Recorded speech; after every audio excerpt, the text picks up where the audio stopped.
Hey guys, Drifter here. Welcome to Warzone In Depth. In today's episode, I want to share with you the best Stoner loadout because I think the Stoner 63 is the most likely new best weapon after the upcoming AMAX nerf. As of right now, yes, the AMAX is the king of Warzone, and no, this particular Stoner build really won't outperform it, but we also know that the AMAX is getting nerfed sometime this coming week or perhaps the week after that, so I've kind of been on a quest to find the AMAX replacement.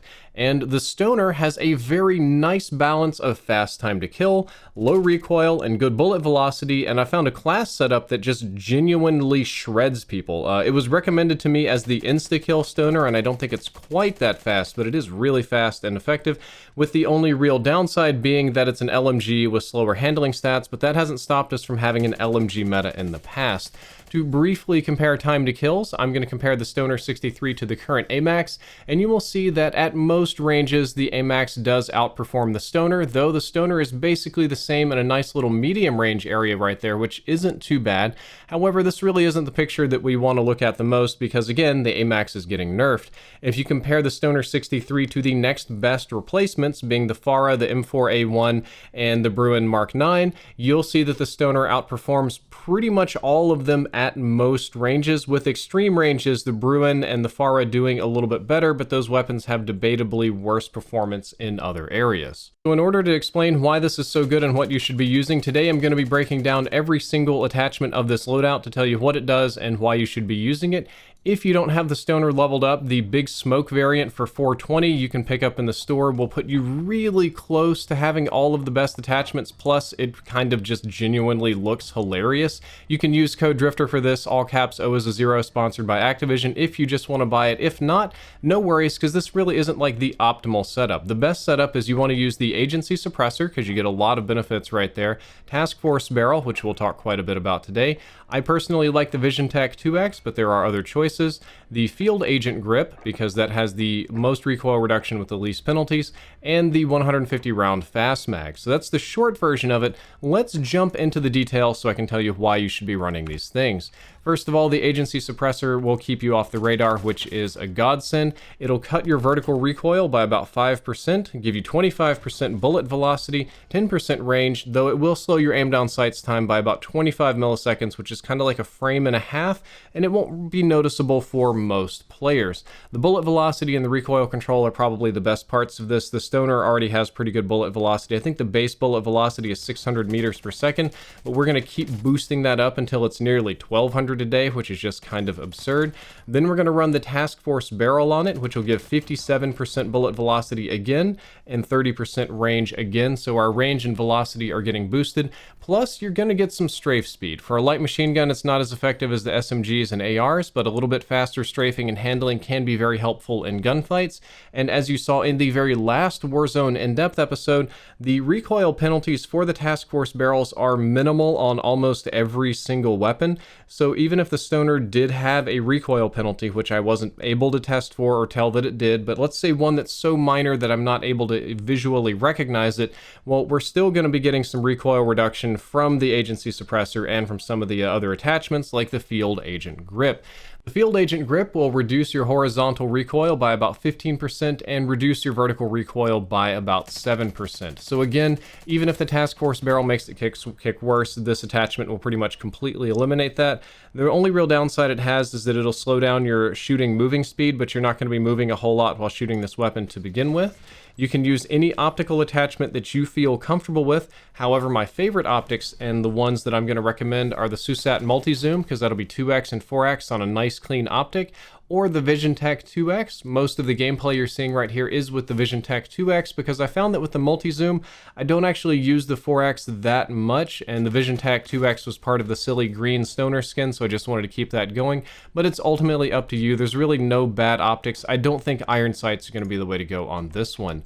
There is no public data available on magazine attachments, so I decided to do some testing, some genuine go to plunder, try not to get butchered, and test this out to see which magazine attachment is the best.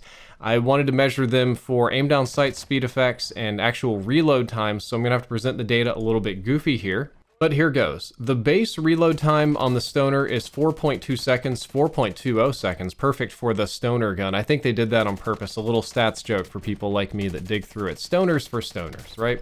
So the mag changes to reload time, and then the aim down sights time will be in the parentheses. If you do the basic 120 round mag, you get plus 1/10 of a second reload time, which isn't really going to be noticeable, but a colossal plus 66 milliseconds to your aim down sights time, which was really shocking to me.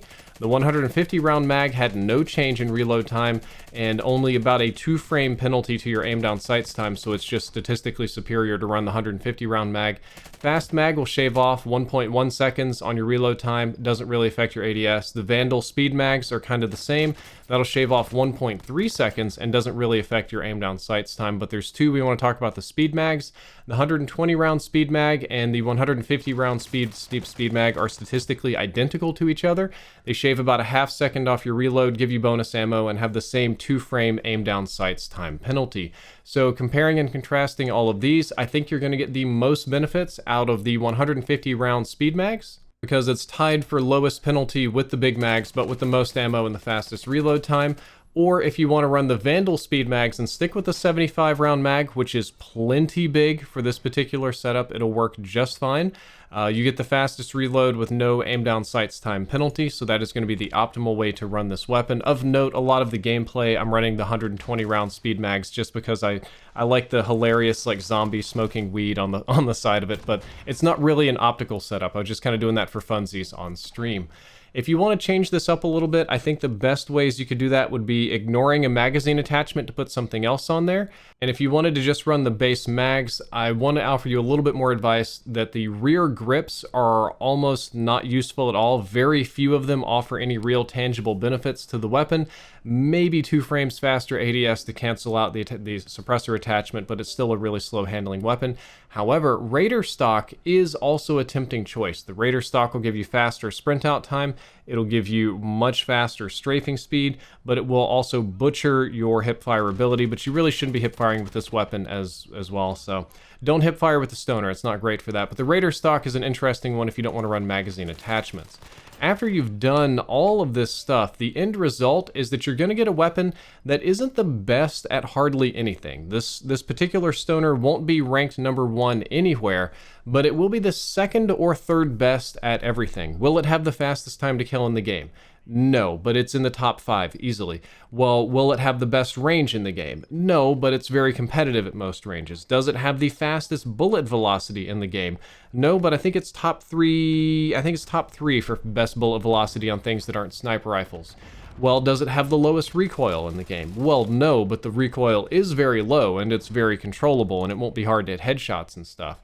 So you'll end up with great bullet velocity. It's a little bit north of 1100 meters per second. It's getting a little bit closer to 1200, but not quite. And that is insanely fast. That means very little shot leading, very little bullet drop. It'll just be easy to kill vehicles and stuff. You'll have great recoil control. The recoil on this setup is not difficult at all to control, especially if you mount it. It's kind of hilarious. You're going to have good damage over range on a per shot basis. You're going to have good, nice, clean optics as well, so that you can spot people very easily and lay down punishment and suppressing fire at very, very long ranges. Plus, you're going to have a gigantic magazine. I wager that most of you are going to go for the 150 round mag, but even if you don't, the 75 round Vandal mag that reloads fast is fantastic. You won't have a lot of downtime and you won't have a lot of bullets missed.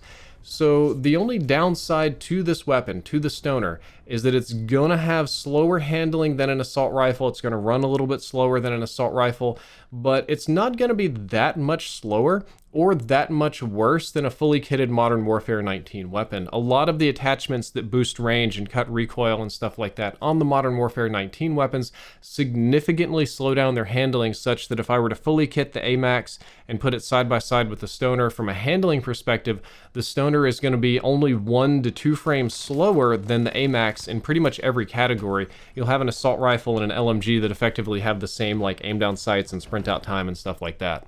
Based on my experience with it, I think that this Stoner class is going to be good for almost every playstyle in the game, with one possible exception. It's going to be a great assault rifle replacement. It's going to be an amazing passive camping playstyle. If you want to hold down a position, it's going to be really hard to push you with your Stoner from cover. It's going to be great for hunting people out in the open. It's going to be great for clearing out buildings. The only thing that I don't believe that it's going to do well is I don't think it's going to mesh well with tournament players, the people that really want to crank like 20, 30 kills per game. Because the handling is going to be so slow, they're not going to be able to move around as fast as they would like to. Those guys are going to still gravitate toward the Farah, the Krig, the M4A1 and stuff like that, so that they can be a little bit snappier, because they're going to wipe teams and get to moving again in seconds. But for most of us normal gamers like me, who's happy enough with 5 to 10 kills a game, the Stoner is going to do that splendidly. And I would recommend this to pretty much anybody who wants to give it a try. Of note, if you hate vehicles and solos, you could, instead of running the Task Force barrel, run the Cavalry Lancer barrel and just completely shred through those annoying Big Bertha trucks. Guys, that is all for this episode of In Depth. I hope that you enjoyed it. I hope that you learned something useful. If you did, don't forget to like, favorite, and subscribe. Drifter out.